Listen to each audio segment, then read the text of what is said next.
बहुत समय पहले आनंदगढ़ नाम का एक विशाल राज्य था। उस राज्य के राजा विक्रम अपनी रानी मीरा से बहुत प्रेम करते थे।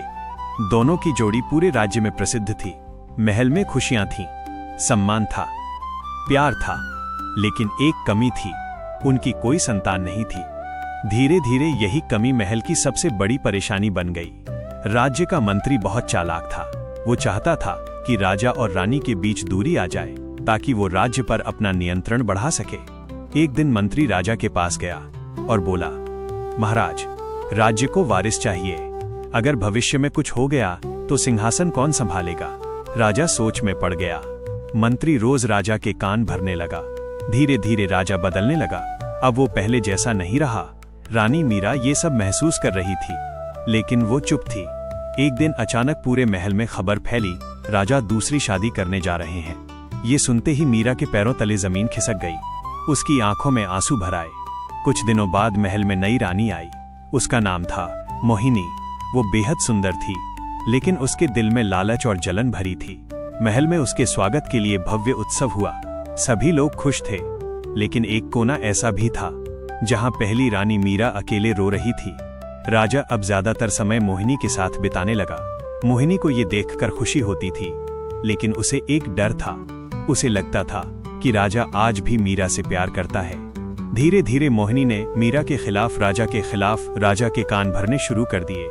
महाराज, मीरा मुझे पसंद नहीं करती, वो मुझे नुकसान पहुंचाना चाहती है। राजा पहले इन बातों पर ध्यान नहीं देता था, लेकिन रोज रोज सुनकर उसके मन में शक पैदा होने लगा। एक दिन महल के खाने में नमक ज्यादा हो गया। मोहिनी तुरंत बोली, ये सब मीरा ने जानबूझकर किया है।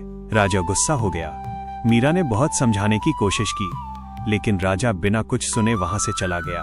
उस रात मीरा मंदिर में अकेली बैठी रो रही थी। उसने भगवान से कहा, मैंने किसी का बुरा नहीं किया, फिर मेरे साथ ऐसा क्यों हो रहा है? धीरे धीरे महल में मीरा का सम्मान कम होने लगा। नौकर चाकर भी अब उससे दूरी बनाने लगे। उधर मोहिनी और मंत्री मिलकर एक बड़ी साजिश रच रहे थे। मंत्री बोला, जब तक मीरा महल में है, राजा पूरी तरह तुम्हारा नहीं होगा। मोहिनी ने पूछा, तो क्या करना होगा? मंत्री धीरे से मुस्कुराया और बोला, उसे हमेशा के लिए रास्ते से हटाना होगा। कुछ दिनों बाद राजा की तबीयत अचानक खराब हो गई।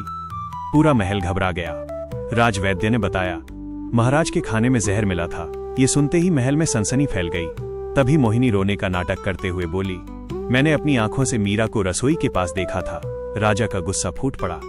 उसने तुरंत सैनिकों को आदेश दिया, रानी मीरा को बंदी बना लो। मीरा हैरान रह गई। वो रोते हुए कहती रही, मैं निर्दोष हूं, लेकिन किसी ने उसकी बात नहीं सुनी। उसे जेल में डाल दिया गया। महल में अब सिर्फ मोहिनी का राज था, लेकिन कहानी में सबसे बड़ा मोड़ अभी बाकी था। महल की एक दासी ने उस रात मंत्री और मोहिनी की सारी बातें सुन ली। दासी डर गई, लेकिन वो जानती थी कि अगर सच सामने नहीं आया तो मीरा हमेशा के लिए बर्बाद हो जाएगी। अगली सुबह वो कांपते हुए राजा के पास पहुंची। उसने सारी सच्चाई बता दी।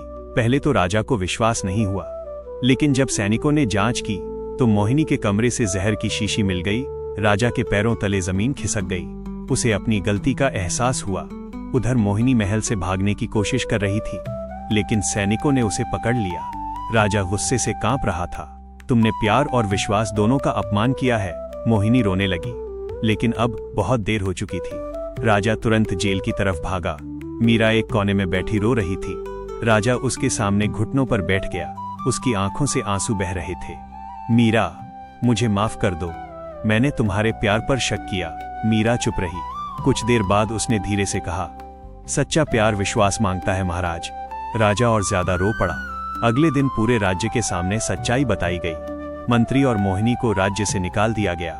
मीरा को फिर से रानी का सम्मान मिला। महल में दोबारा खुशियां लौट आईं। जिस रिश्ते में विश्वास खत्म हो जाए, वहां प्यार भी धीरे धीरे मर जाता है। इसके बाद राजा ने कभी मीरा का साथ नहीं छोड़ा। पूरा राज्य फिर से खुशहाल हो गया।